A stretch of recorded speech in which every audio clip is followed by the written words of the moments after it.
Hey guys, welcome to the study with Mayank. मैं हूं आपका मयंक। आज हम लोग टेस्ट 8 के अंतर्गत यूपीएससी प्रीलिम से संबंधित भारतीय राज्य व्यवस्था और शासन के प्रश्नों को देखेंगे। तो चलिए स्टार्ट करते हैं आज का वीडियो। देखते हैं हमें क्या क्या डिस्कस करना है यहाँ पर। आज का पहला प्रश्न है, निम्नलिखित प्रावधानों में से कौन से राज्यों के अनुसमर्थन के बिना संसद के विशेष बहुमत द्वारा संशोधित किए जा सकते हैं? संसद में प्रक्रिया के नियम, मूल अधिकार, राज्य के नीति निर्देशक तत्व, राष्ट्रपति का निर्वाचन और निर्वाचन की रीत। हमारे संविधान में आर्टिकल 368 के तहत संविधान में संशोधन की प्रक्रिया का वर्णन किया गया है और ये कई प्रकार से होती है। इसमें संसद के विशेष बहुमत के द्वारा और साथ ही आधे राज्यों के विधानमंडलों का अनुसमर्थन के द्वारा, इसके अलावा संसद के विशेष बहुमत सेकंड टाइप का जो होता है वो संसद के विशेष बहुमत द्वारा होता है और एक साधारण बहुमत के द्वारा भी होता है। ऐसे करके इसमें 3-4 प्रक्रियाओं का जिक्र किया गया है। यहां पर जो पूछा गया है, यहां पर ये पूछा गया है कि ये जो प्रावधान दिए हुए हैं, ये प्रावधान इनमें से कौन से ऐसे प्रावधान हैं जिनके लिए संसद के विशेष बहुमत की आवश्यकता पड़ती है। यहां पर ये बात हो रही है कि यहां पर आपको आइडेंटिफाई करना है कि इनमें से कौन से प्रावधान ऐसे हैं जो कि संसद के विशेष बहुमत से ये पारित होते हैं। तो पहला है संसद में प्रक्रिया के नियम। देखिए, पहला वाला अगर हम उठाएं तो ये आपका सही नहीं है। संविधान के कई प्रावधानों को अनुच्छेद 368 के दायरे से बाहर संसद के दोनों सदनों में साधारण बहुमत के द्वारा संशोधित किया जा सकता है और ये उन्हीं प्रकार में आता है, यानी ये साधारण बहुमत के द्वारा इसको संशोधित किया जा सकता है। इसके लिए विशेष बहुमत की आवश्यकता नहीं है। इस हिसाब से ये पहला वाला गलत हो जाएगा। इसी प्रकार संसद में गणपूर्ति हुआ, संसद सदस्यों के वेतन और भत्ते हुए, संसद उनके सदस्यों और उसकी समितियों के विशेषाधिकार हुए, इसके अलावा संसद में अंग्रेजी भाषा का उपयोग हुआ, ये सभी साधारण बहुमत से संशोधित किए जा सकते हैं। इनके लिए संसद का विशेष बहुमत नहीं चाहिए होता है। मूल अधिकारों की बात कर लें तो संविधान के अधिकांश उपबंधों को संसद के विशेष बहुमत द्वारा संशोधन करने की आवश्यकता होती है, यानी प्रत्येक सदन के कुल सदस्यों का बहुमत और प्रत्येक सदन के उपस्थित और मतदान करने वाले सदस्यों का 2/3 बहुमत, इसे कहते हैं संसद का विशेष बहुमत। तो आपके मूल अधिकार और राज्य के नीति निर्देशक तत्व इसी प्रकार से संशोधित होते हैं, संसद के विशेष बहुमत द्वारा ये संशोधित होते हैं। वहीं विकल्प 4, यानी यहां पर लिखा हुआ है राष्ट्रपति का निर्वाचन और निर्वाचन की रीत। तो देखिए, विकल्प 4 ये सही नहीं है। विकल्प 4 के लिए क्या करना होगा, यहां पर संसद के विशेष बहुमत के द्वारा और साथ ही आधे राज्यों के विधानमंडलों का यहां पे अनुसमर्थन चाहिए, तब हम राष्ट्रपति का निर्वाचन और निर्वाचन की रीत को संशोधित कर सकते हैं। तो यहां पर आपका मूल अधिकार और राज्य के नीति निर्देशक तत्व जो हैं, इनके बारे में जो भी प्रावधान है या इनके बारे में जो भी चेंजेस करने होंगे वो संसद के विशेष बहुमत के तहत किए जाएंगे। तो यहां पर आपका जो सही आंसर है वो है पहले का सी वाला, केवल 2 और 3। दूसरा प्रश्न है आपका, भारत और एक पड़ोसी देश एक्स के बीच सीमा विवाद है। यदि उस विवाद को भारत द्वारा अपने किसी भी क्षेत्र को सौंपे बिना हल किया जाना है तो यह संपन्न हो सकता है संसद द्वारा साधारण बहुमत से विधि पारित करके, किसी भी संवैधानिक संशोधन की आवश्यकता के बिना एक कार्यकारी कार्रवाई से, विशेष बहुमत द्वारा एक संवैधानिक संशोधन और राज्य विधानसभाओं में से आधे की सहमति से, विशेष बहुमत द्वारा एक संवैधानिक संशोधन द्वारा। 1969 में सुप्रीम कोर्ट ने निर्णय दिया था कि भारत और किसी अन्य देश के बीच सीमा विवाद के निपटारे के लिए किसी संविधान संशोधन की आवश्यकता नहीं है। इसका निपटान कार्यकारी कार्रवाई द्वारा किया जा सकता है, क्योंकि इसमें विदेशी क्षेत्र को भारतीय क्षेत्र का इसमें अध्यर्पण सम्मिलित नहीं है। इस वजह से यहां पर हमें किसी प्रकार के संविधान संशोधन की आवश्यकता नहीं है, क्योंकि यहां पर साफ साफ लिखा है कि भारत द्वारा अपने किसी भी क्षेत्र को सौंपे बिना, यानी हमें कोई क्षेत्र सौंपना नहीं है और अपना जो भी बॉर्डर है उसका जो विवाद है वो निपटाना है। इस शर्त यहां पर ये लिखी हुई है कि हमें कोई भी क्षेत्र अपना, ना तो उसका विदेश का कोई क्षेत्र में ग्रहण करना है और ना ही हमें अपना कोई क्षेत्र उन्हें देना है, केवल हमें बॉर्डर की जो सीमा विवाद है उसको सही करना है। तो इसके लिए हमें किसी प्रकार की संविधान संशोधन की आवश्यकता नहीं है और ये केवल एक कार्यकारी कार्रवाई है, इससे ये हो जाएगा। तो किसी भी संवैधानिक संशोधन की आवश्यकता के बिना एक कार्यकारी कार्रवाई से इसे हम कर सकते हैं। तो यहां पर आपका सही आंसर है सेकंड का बी वाला। तीसरा प्रश्न है अब आपका, निम्नलिखित में से कौन से मूल अधिकार राज्य और निजी दोनों व्यक्तियों के कार्यों के विरुद्ध व्यक्तियों को सुरक्षा प्रदान करते हैं? अनुच्छेद 17, अनुच्छेद 23, अनुच्छेद 24। देखिए, संविधान के भाग 3 में सभी मौलिक अधिकार राज्य के कार्यों के विरुद्ध सुरक्षा प्रदान करते हैं, लेकिन इनमें से कुछ जो हैं वो निजी व्यक्तियों के कार्यों के विरुद्ध भी सुरक्षा प्रदान करते हैं। जैसे आपका अनुच्छेद 15 हुआ, तो अनुच्छेद 15 का जो उपभाग है दूसरा वाला, इसमें उपबंधित है कि कोई भी नागरिक केवल धर्म, मूल वंश, जाति, लिंग या जन्म स्थान के आधार पर किसी सार्वजनिक भोजनालय में, दुकान में या रेस्टोरेंट में, या फिर कोई जो है राजनीति से चलने वाला कोई भी संस्थान है, या फिर साधारण जनता के उपयोग के लिए जो कुआं वगैरह है, तालाब है, स्नान घाट है, सड़कें हैं, तो इनमें कोई उस व्यक्ति को रोक नहीं सकता है कि इस आधार पर नहीं रोक सकता है कि यह अछूत जाति का है या नीची जाति का है, इस आधार पर उसे कोई रोक नहीं सकता है। इसके अलावा अनुच्छेद 17 जो है ये अस्पृश्यता को समाप्त करता है और किसी भी रूप में इसका पूरी तरह से इसको निषिद्ध करता है। तो यहाँ पर आपका अनुच्छेद 17 भी है। अनुच्छेद 23 जो है ये मानव दुर्व्यापार, बेगार यानी जिसको बलात्श्रम कहते हैं, और इसी प्रकार के अन्य जो बलात्श्रम हैं इनके प्रकारों के प्रति भी ये इन सबको निषेध करता है। तो यहाँ पर आपका सेकंड वाला भी सही है। अनुच्छेद 24 में ये जो है किसी भी कारखाने, इसमें खान वगैरह में या फिर कोई भी ढाबा वगैरह है, इसमें 14 वर्ष से कम आयु के बच्चों के नियोजन के लिए ये इनको निषेध करता है। तो यहाँ पर तीसरा वाला कथन भी सही है। यानी ये जो तीनों हैं ये आपके निजी व्यक्तियों के कार्यों के विरुद्ध और साथ ही साथ राज्य और निजी व्यक्तियों दोनों के कार्यों के विरुद्ध व्यक्तियों को सुरक्षा प्रदान करते हैं। तो यहाँ पर आपका सही आंसर है तीसरे का डी, 1, 2 और 3। चौथा प्रश्न है आपका, अनुच्छेद 19 के संदर्भ में निम्नलिखित कथनों पर विचार कीजिए। पूछा गया है कौन सा कथन सही है। अनुच्छेद 19 के अंतर्गत सहकारी समितियों के गठन का अधिकार संविधान संशोधन के माध्यम से अंतः स्थापित किया गया है। इस अनुच्छेद के तहत यह अधिकार कानूनी व्यक्तियों जैसे कंपनी के लिए उपलब्ध नहीं है। अनुच्छेद 19 सभी नागरिकों को 6 अधिकारों की गारंटी प्रदान करता है। इसमें से पहला है वाक् यानी कि आपको बोलने की अव्यक्ति स्वतंत्रता का अधिकार, शांतिपूर्वक और निरायुध सम्मेलन का अधिकार, संगम या संघ बनाने का अधिकार, भारत के राज्य क्षेत्र में सर्वत्र आवाज संचरण का अधिकार, भारत के राज्य क्षेत्र के किसी भाग में निवास करने और बसने का अधिकार, कोई वृत्ति, आजीविका या व्यापार या कारोबार करने का अधिकार। ये 6 अधिकार इसमें रखे गए हैं। संविधान में 97वां संविधान संशोधन करके सहकारी समितियों को अनुच्छेद 19 का उप अनुच्छेद 1 और इसका भाग सी यानी कि आर्टिकल 19 का उप आर्टिकल 1 और इसमें भी इसका सी वाला जो पैरा है इसमें इसको अंत्यस्थापित किया गया है, जिससे सहकारी समितियों को मौलिक अधिकार मानकर लोगों के अधिकार के रूप में मान्यता दी जा सके। तो यहां पर आपका पहला वाला कथन बिल्कुल सही है। देखिए ध्यान देने वाली बात यह है, और मैंने आपको पहले ही बताया है, ये 6 अधिकार केवल राज्य की कार्रवाई के विरुद्ध सुरक्षा प्रदान करते हैं, न कि किसी निजी व्यक्तियों के विरुद्ध। इसके अतिरिक्त ये अधिकार केवल भारतीय नागरिकों और किसी कंपनी के शेयर धारकों के लिए उपलब्ध हैं, लेकिन विदेशी या कानूनी व्यक्तियों जैसे कंपनियों या निगमों आदि के लिए ये नहीं है। तो यहां पर आपका सेकंड वाला कथन भी सही है, यानी कानूनी व्यक्तियों जैसे कंपनी के लिए ये उपलब्ध नहीं है। तो यहां पर आपका 1 और 2 दोनों ही कथन सही है। तो आपका सही आंसर है चौथे का सी, यानी 1 और 2 दोनों। 5वां प्रश्न है आपका, भारतीय और ब्रिटिश राज व्यवस्था के मध्य अंतर के संदर्भ में निम्नलिखित कथनों पर विचार कीजिए। पूछा गया है कौन सा कथन सही है। भारतीय व्यवस्था संसद की संप्रभुता के सिद्धांत पर आधारित है, जबकि ब्रिटेन में संसद सर्वोच्च नहीं है। अगला है भारत में मंत्री के विधिक उत्तरदायित्व की व्यवस्था प्रचलित नहीं है, लेकिन ब्रिटेन में यह प्रचलित है। देखिए यहां पर आपका पहला वाला कथन जो है यह सही नहीं है।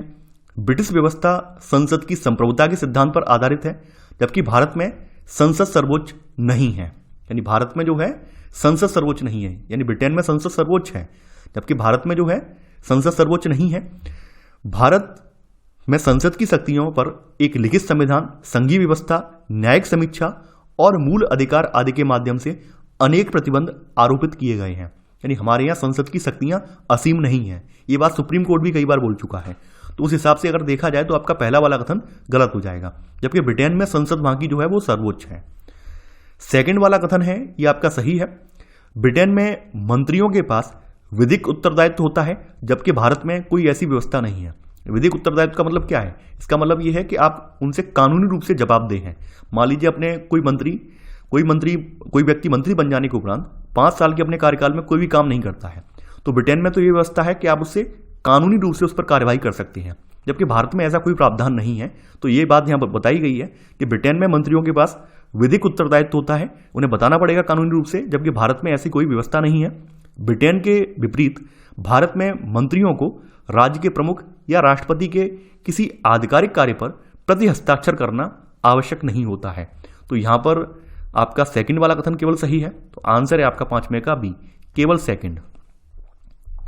छठवां प्रश्न है आपका, भारतीय संविधान के अनुच्छेद 359 के तहत राष्ट्रपति में निहित शक्तियों के संदर्भ में निम्नलिखित कथनों में से कौन सा सही है?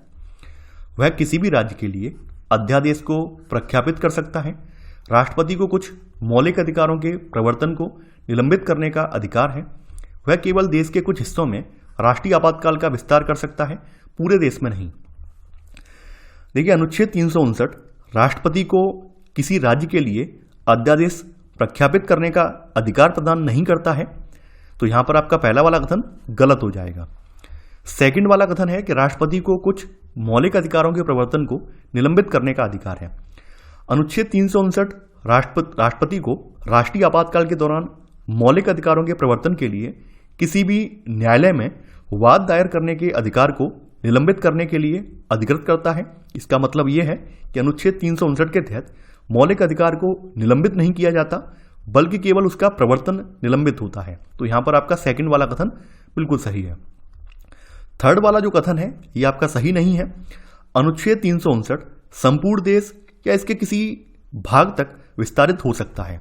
तो यहां पर लिखा हुआ है कि वह केवल देश के कुछ हिस्सों में राष्ट्रीय आपातकाल का विस्तार कर सकता है, पूरे देश में नहीं। ऐसा नहीं है।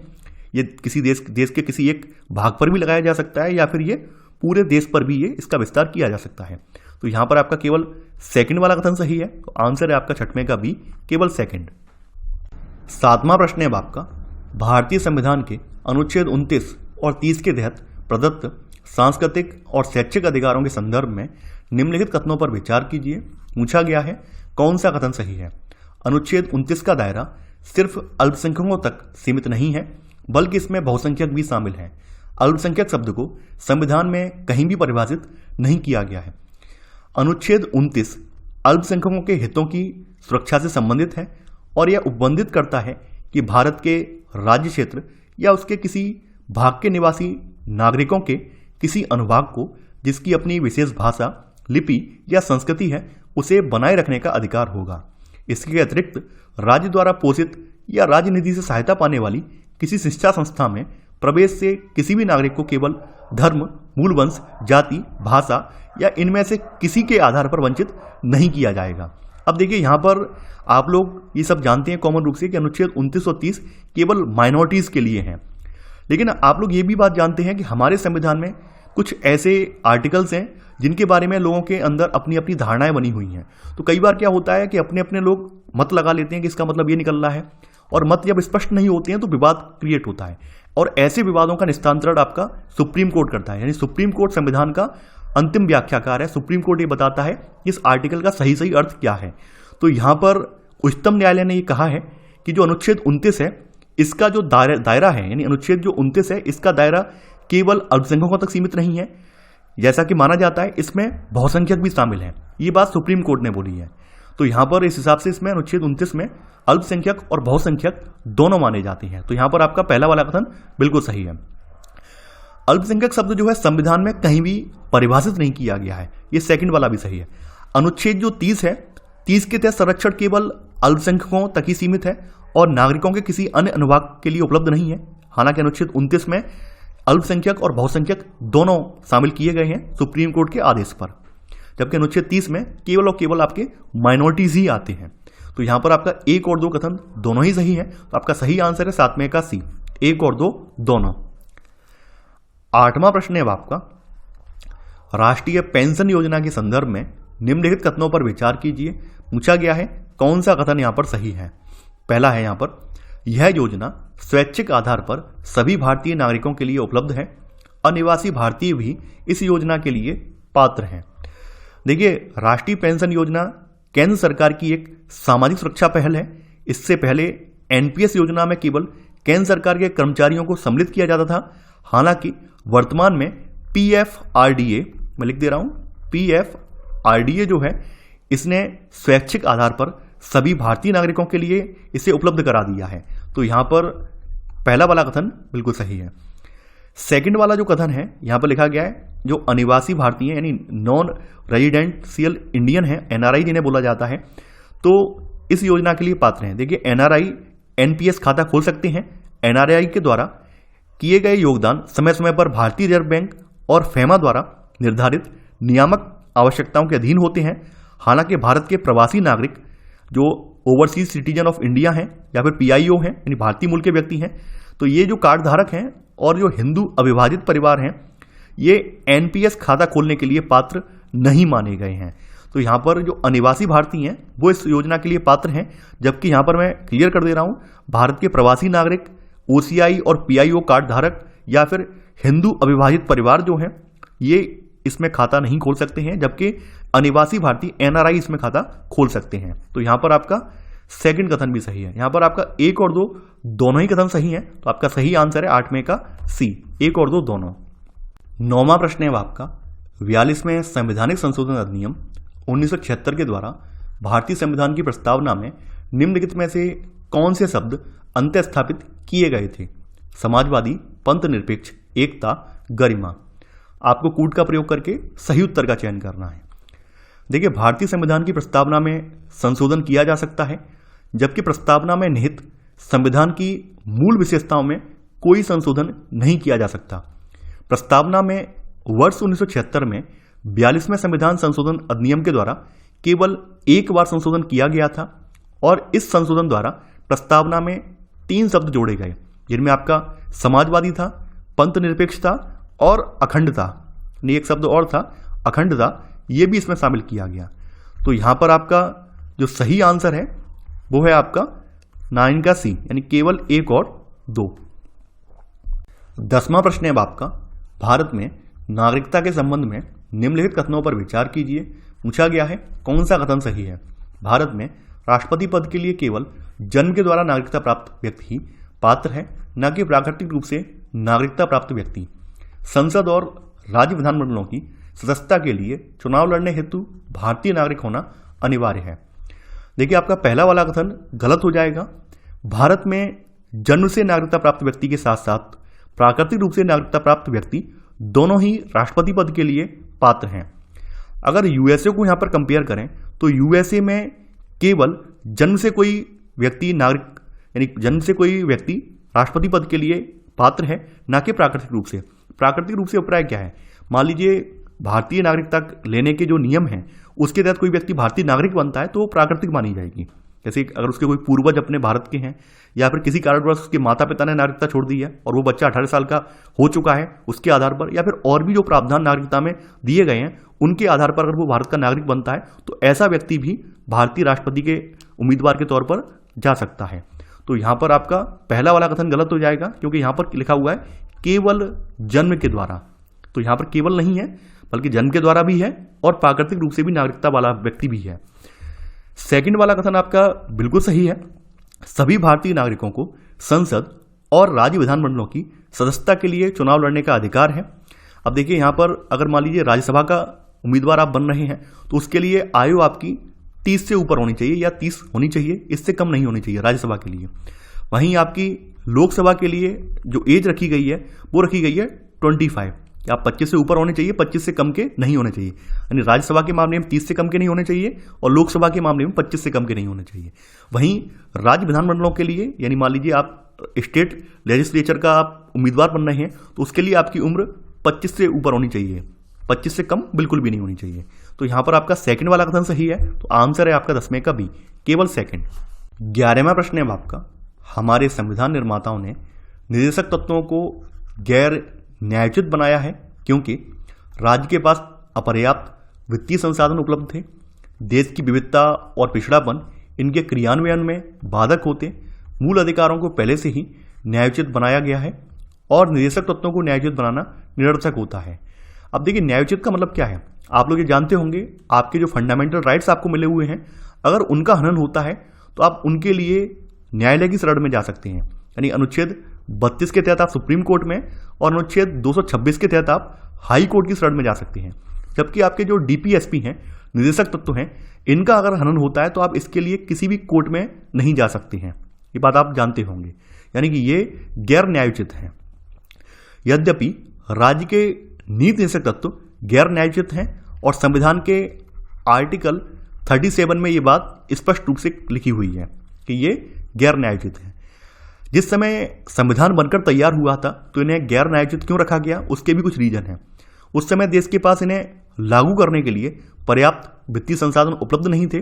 सभी निषेधक तत्वों को लागू करने के लिए नव स्वतंत्र देश को भारी मात्रा में वित्तीय संसाधनों की आवश्यकता होती और यह देश के लिए एक चुनौती थी। इस कारण इन्हें गैर न्यायोचित बनाया गया था। इसका एक कारण ये भी है। दूसरा कारण क्या है? दूसरा कारण ये है कि देश में व्यापक विविधता और पिछड़ापन इनके कार्यान्वयन में बाधक होते। तो निषेधक तत्वों की प्रकृति अत्यंत विविधतापूर्ण है और संविधान निर्माताओं ने ये बात अनुभव की थी कि उन्हें न्यायोचित बनाने से नव स्वतंत्र देश के लिए बाधाएं उत्पन्न हो सकती हैं, क्योंकि कुछ निषेधक तत्वों जैसे समान नागरिक संहिता का विरोध करके कुछ समुदायों द्वारा उस समय किया गया था। तो इस वजह से भी यहाँ पर इन्हें गैर न्यायोचित बनाया गया। देखिए, समान नागरिक संहिता के बारे में आप जानते होंगे कि पूरे देश के नागरिकों के लिए एक समान कानून। अभी भारत में ऐसा नहीं है। भारत में आपका एकमात्र राज्य गोवा है जिसके पास यूसीसी है, समान नागरिक संहिता है। बाद बाकी कुछ कुछ राज्यों में आगे इसके बारे में विचार चल रहा है। समान नागरिक संहिता का मतलब क्या है? आप किसी भी समुदाय के हों, आप पर दीवानी जो मामले हैं वो उसी प्रकार से लगाए जाएंगे, एक प्रकार से ही लगाए जाएंगे। ये नहीं है कि हिंदू के लिए अलग होंगे, मुसलमानों के लिए अलग होंगे, ऐसा बिल्कुल भी नहीं है। सबके लिए एक प्रकार से ही लगाए जाएंगे। यानी जो भी कानून होगा वो हिंदू मुसलमान पर समान रूप से एप्लीकेबल होगा। अभी क्या है, अभी आपने देखा होगा हिंदू कोड बिल, मुस्लिम कोड बिल, इनके आधार पर, समुदायों के आधार पर न्याय दिया जाता है। जैसे आपके कुछ दीवानी मामलों में यही होता है। शादी विवाह का मामला है, उसमें भी हिंदू कोड बिल या मुस्लिम कोड बिल के अकॉर्डिंग जो भी जिस समुदाय से बिलोंग करता होगा उसके अकॉर्डिंग ही न्याय होता है। तो यूसीसी में यही आ रहा है। यूसीसी यानी कि यूनिफॉर्म सिविल कोड यही कहता है कि पूरे देश के जो नागरिक हैं, चाहे वो किसी भी संप्रदाय या धर्म से हों, उन सब पर एक समान कानून के तहत कार्रवाई की जाएगी। तो यहाँ पर उस समय क्या था, जब देश आज़ाद हुआ था तो यूसीसी का कुछ राज्यों ने विरोध किया था। इस वजह से यहाँ पर इनको गैर न्यायोचित में रखा गया। तो यहाँ पर आपका सेकंड वाला कथन भी सही है। अब देखिए यहाँ पर तीसरा वाला कथन, ये जो लिखा हुआ है ये कहीं ना कहीं गलत है। मूल अधिकारों को पहले से ही न्यायोचित बनाया गया है और यहाँ पर लिखा हुआ है निषेधक तत्वों को न्यायोचित बनाना निरर्थक होता। ये बात सही नहीं है। देखिए, निषेधक तत्वों को न्यायोचित बनाना निरर्थक नहीं होगा और वास्तव में उन्हें न्यायोचित बनाने से सामाजिक रूप से न्यायपूर्ण और समतावादी समाज का निर्माण हो सकता है। तो यहाँ पर उस आधार पर इन्हें हम निरर्थक नहीं बोल सकते हैं। तो यहाँ पर आपका केवल एक और दो कथन सही है। तो आपका सही आंसर है 11वें का बी, केवल एक और दो। 12वां प्रश्न है आपका, अनुच्छेद 14 के संदर्भ में निम्नलिखित कथनों पर विचार कीजिए। पूछा गया है कौन सा कथन यहाँ पर सही है। पहला है, भारतीय संविधान अनुच्छेद 14 के अंतर्गत केवल विधि के समक्ष समता प्रदान करता है, विधियों का समान संरक्षण नहीं। उच्चतम न्यायालय के अनुसार जहां समान और असमान के साथ अलग अलग व्यवहार होता है वहां अनुच्छेद 14 लागू नहीं होता। देखिए, अनुच्छेद 14 विधि के समक्ष समता एवं विधियों के समान संरक्षण का उपबंध करता है। इसके अनुसार राज्य भारत के राज्य क्षेत्र में किसी व्यक्ति को विधि के समक्ष समता में से या विधियों के समान संरक्षण से वंचित नहीं करेगा। तो उस आधार पर आपका पहला वाला कथन गलत हो जाएगा। अब देखिए, सेकंड वाला जो कथन है ये कथन आपका सही है। अनुच्छेद 14 वर्ग आधारित विधि निर्माण को निषिद्ध करता है, परंतु नीति आदि जैसे युक्त वर्गीकरण को निषिद्ध नहीं करता है। जैसे किसी विशेष योजना के तहत किसी धनी व्यक्ति और किसी निर्धन व्यक्ति के साथ समान व्यवहार नहीं किया जा सकता। इसलिए उच्चतम न्यायालय ने ये कहा है जहां समान और असमान के साथ अलग अलग व्यवहार होता है वहां अनुच्छेद 14 लागू नहीं होता। तो यहां पर आपका सेकंड वाला कथन उस हिसाब से सही हो जाएगा। तो यहां पर आपका सही आंसर होगा 12वें का बी, केवल सेकंड। 13वां प्रश्न है आपका, निम्नलिखित में से कौन से प्रावधानों को संसद के साधारण बहुमत द्वारा संशोधित किया जा सकता है। नए राज्यों का प्रवेश या गठन, राजभाषा का प्रयोग, संसद और राज्य विधानमंडलों के निर्वाचन, उच्चतम न्यायालय के न्याय क्षेत्र को अधिक महत्व प्रदान करना। संविधान के अनेक उपबंधों या प्रावधानों को संसद के दोनों सदनों के साधारण बहुमत के द्वारा संशोधित किया जा सकता है। ये व्यवस्थाएं अनुच्छेद 368 की सीमा से बाहर हैं। तो इन प्रावधानों में नए राज्यों का प्रवेश या गठन, राजभाषा का प्रयोग, संसद और राज्य विधानमंडलों के निर्वाचन, उच्चतम न्यायालय के न्याय क्षेत्र को अधिक महत्व प्रदान करना, ये सभी शामिल हैं। तो यहाँ पर आपका सही आंसर है 13 का डी वाला 1, 2, 3 और 4। 14वां प्रश्न है अब आपका, समस्त नागरिकों को पूरे देश में नागरिकता के समान राजनीतिक एवं नागरिक अधिकार प्राप्त हैं, परंतु निम्नलिखित में से किन मामलों में नागरिकों के साथ भेदभाव किया जा सकता है? जब संसद राज्य के भीतर रोजगार हेतु निवास को शर्त के रूप में आरोपित करती है, जब कोई राज्य अपने नागरिकों को संविधान द्वारा भारतीय नागरिक को अप्रदत्त अधिकारों के संबंध में विशेष लाभ प्रदान करता है, किसी भी अनुसूचित जनजाति के हितों की रक्षा के लिए। संविधान में आर्टिकल 16 जो है, अनुच्छेद 16 के अंतर्गत राज्य या संघ राज्य क्षेत्र के भीतर उस राज्य या संघ राज्य क्षेत्र में कुछ नियोजन या नियुक्तियों के लिए निवास की शर्त आरोपित कर सकती है। इसके अनुसार संसद ने सार्वजनिक रोजगार यानी निवास के रूप में जरूरत अधिनियम 1957 को अधिनियमित किया है और वो ऐसा करने की इन्हें इजाजत देता है। यानी जब संसद राज्य के भीतर रोजगार हेतु निवास को शर्त के रूप में आरोपित करती है। आपने देखा होगा, आप लोग अपने स्टेट के अलावा कुछ स्टेटों में फॉर्म भर पाते हैं, कुछ स्टेट में फॉर्म नहीं भर पाते हैं, क्योंकि वहां के निवास प्रमाण पत्र की जरूरत पड़ती है।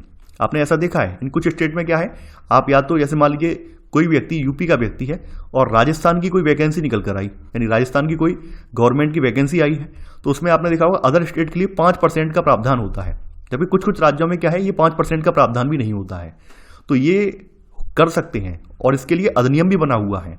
तो यहां पर आपका पहला वाला कथन बिल्कुल सही है। सेकंड वाला कथन जो है, यहां बोला गया है कि जब कोई राज्य अपने नागरिकों को संविधान द्वारा भारतीय नागरिक को अप्रदत्त अधिकारों के संबंध में विशेष लाभ प्रदान करता है।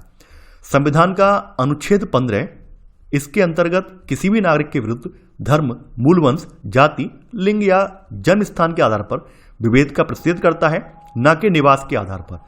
यानी कि ये जो अधिकार है ये वाला, ये किसके आधार पर, यानी ये करता है आपके धर्म, मूल वंश, जाति, लिंग या जन्म स्थान के आधार पर विरोध का प्रतिषेध कर रहा है, निवास के आधार पर इसमें शामिल नहीं है। तो यहां पर आपका सेकंड वाला जो कथन है ये भी सही है। मतलब ये है कि राज्य निवास के आधार पर अपने निवासियों को विशेष सुविधाएं प्रदान कर सकता है, उन्हें प्राथमिकताएं दे सकता है, जो कि संविधान द्वारा दिए गए अधिकारों के सीमा क्षेत्र में आने का मामला नहीं है। यानी कुछ लोगों ने ये कहा है कि भाई आर्टिकल 15 तो ये कहता है कि भाई हमारे साथ कोई धर्म, मूल वंश, जाति, लिंग या जन्म स्थान के आधार पर विभेद नहीं कर सकता है। तो राज्यों ने इसका एक तर्क ये दिया कि इसमें निवास तो शामिल ही नहीं है, हम निवास के आधार पर तो आपसे विभेद कर सकते हैं। तो यहां पर उस हिसाब से आपका सेकंड वाला कथन सही हो जाएगा। तीसरा वाला कथन यहां बिल्कुल सही है। यहां पर बोला गया है किसी भी अनुसूचित जनजाति के हितों की रक्षा के लिए ऐसा किया जा सकता है। देखिए, अबाध संचरण एवं निवास करने की स्वतंत्रता आपके अनुच्छेद 19 के अंतर्गत वर्णित है और अनुसूचित जनजाति के हितों के संरक्षण के अधीन है। कहा जाए दूसरे शब्दों में अगर हम इसको कहें तो जनजाति क्षेत्रों में भारी लोगों के प्रवेश और निवास और बसने का अधिकार प्रतिबंधित है। जैसे नागालैंड जैसे राज्य हैं कुछ, आपके जो पूर्वोत्तर वाले राज्य हैं, उनमें ऐसा प्रावधान लागू होता है, जहां पर जनजाति के हितों के लिए भारी व्यक्तियों का प्रवेश वहां पर वर्जित है। तो यहां पर आपका 1, 2 और 3 तीनों ही कथन सही है। तो आंसर है आपका 14 का डी, यानी 1, 2 और 3। 15वां प्रश्न है आपका, राष्ट्रीय आपातकाल के संदर्भ में निम्नलिखित कथनों पर विचार कीजिए।